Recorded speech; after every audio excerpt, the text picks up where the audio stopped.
3월 13일 금요일 우리에게 주시는 하나님의 말씀은 요한복음 7장 25절에서 36절 말씀입니다. 함께 읽겠습니다. 예루살렘 사람 중에서 어떤 사람이 말하되 이는 그들이 죽이고자 하는 그 사람이 아니냐. 보라, 드러나게 말하되 그들이 아무 말도 아니하는도다. 당국자들은 이 사람을 참으로 그리스도인 줄 알았는가.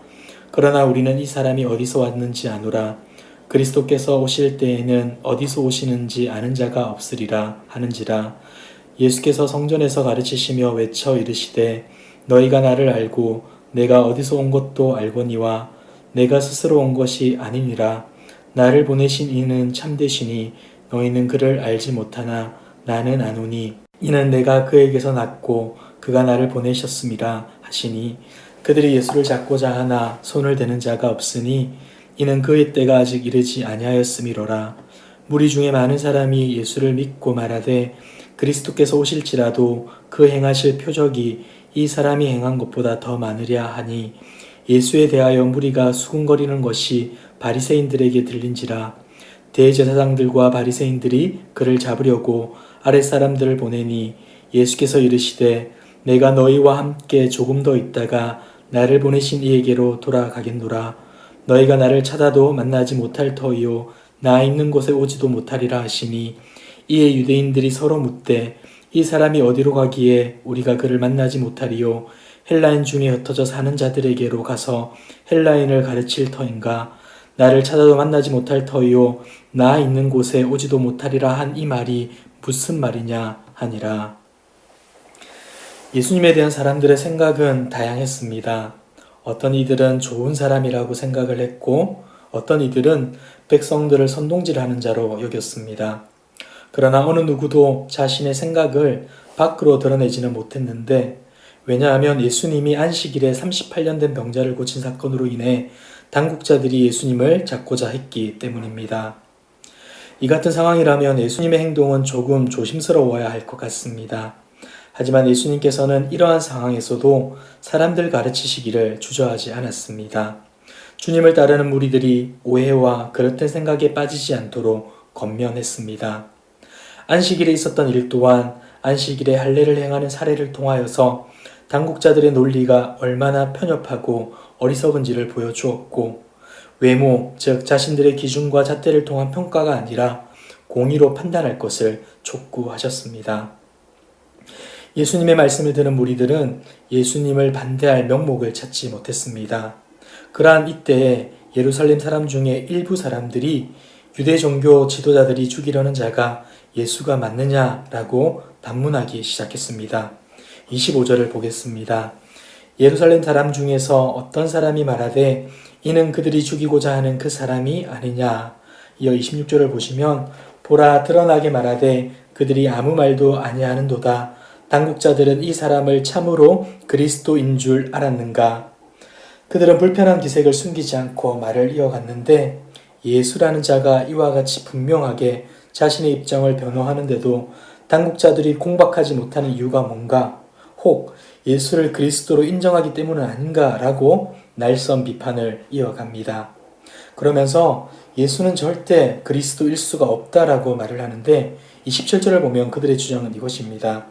진짜 그리스도는 어디서 오는지 모른다 했는데 우리는 예수가 어디서 왔는지 안다. 그렇기 때문에 우리는 그를 절대로 그리스도로 인정할 수 없다라고 주장하는 것입니다. 예수님은 자신을 안다고 하고 그들의 주장이 마치 사실인 것처럼 전제하자 이렇게 말씀을 하십니다. 28절을 보시면 예수께서 성전에서 가르치시며 외쳐 이르시되 너희가 나를 알고 내가 어디서 온 것도 알거니와 내가 스스로 온 것이 아니니라. 나를 보내신 이는 참되시니 너희는 그를 알지 못하나. 예수님은 자신이 임의로 온 것이 아니고 하나님으로부터 보내심을 받았다는 것과 사람들은 그 하나님을 모른다고 말해줍니다. 그렇지만 자신은 그들과는 대조적으로 하나님을 너무나 잘 아는데 29절을 보시면 자신이 친히 그로 말미암고 그로부터 보냄을 받았기 때문이라 설명해 주십니다. 이 때문에 사람들은 예수님을 잡고자 하지만 결국 잡지 못하게 됩니다. 30절을 보시면 그들이 예수를 잡고자 하나 손을 대는 자가 없으니 이는 그의 때가 아직 이르지 아니하였음이로라. 여기서 우리가 주의 깊게 봐야 할 부분은 그의 때가 아직 이르지 않았다는 점입니다. 사람들은 힘의 논리와 이해관계로 수많은 일들이 이루어지고 진행된다고 믿습니다. 하지만 온 우주 만물을 창조하시고 다스리시는 하나님이 허락하시지 않으시면 아무것도 할 수 없습니다. 지금 예수님의 상황은 인간의 눈으로 보기에는 충분히 잡히고도 남았을 상황이었지만 그의 때가 이르지 않았기 때문에 누구도 손을 대지 못했던 것입니다.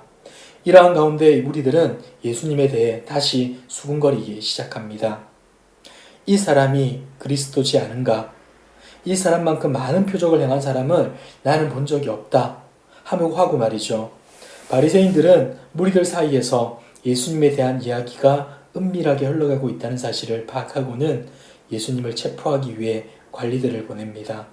지금껏 많은 무리들과 함께 논쟁하며 말씀하셨던 예수님은 자신을 체포하기 위해 온 사람을 만나자 이렇게 말씀하십니다.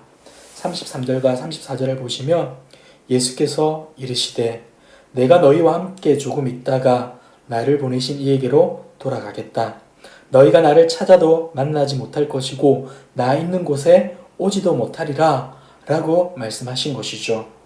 그러나 예수님의 말씀을 이해하지 못했던, 이해할 능력이 없었던 그들은 이렇게 반응합니다. 35절입니다. 이에 유대인들이 서로 묻되 이 사람이 어디로 가기에 우리가 그를 만나지 못하리요. 헬라인 중에 흩어져 사는 자들에게로 가서 헬라인을 가르칠 터인가. 그들은 끝까지 자신들의 생각과 수준에서 예수님의 사역을 해석하였고 결국 예수님이 어디에서부터 와서 어디로 가시는지 알지 못했습니다. 말씀을 정리하겠습니다. 이 당시 로마의 압제 가운데 있었던 이스라엘 백성들은 메시아를 간절히 기다리며 살았습니다. 그러나 그 기다림의 내면에 무엇이 있었는지 생각해 볼 필요가 분명히 있습니다. 예루살렘 사람들은 자신들의 전통과 경험에 부합하는 메시아를 기다렸습니다. 예수님을 따르는 무리들은 누구보다 많은 표적과 능력이 있는 메시아를 기다렸습니다. 그리고 예수님을 그토록 싫어했던 당국자들은 자신들의 이권을 챙기기 위해 예수님을 제거하기에 급급했습니다. 하나님의 말씀에 근거하지 않고 저마다의 진리에 의존하여 그리스도를 기다리자 예수님이 눈앞에 계심에도 불구하고 제대로 영접하지 못했으며 그릇된 욕망과 정죄로 반응했던 것입니다.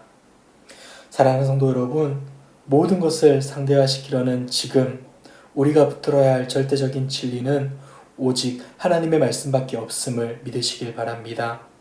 절대적 권위를 무시한 채 일부 지도자들의 정치적 발언이나 언론의 인기 영합주의, 학자들의 주관적인 견해, 동료들의 인간적인 비판과 충고는 우리의 선택과 결정을 흔들어대곤 합니다. 이럴 때일수록 우리에게 무엇이 필요합니까?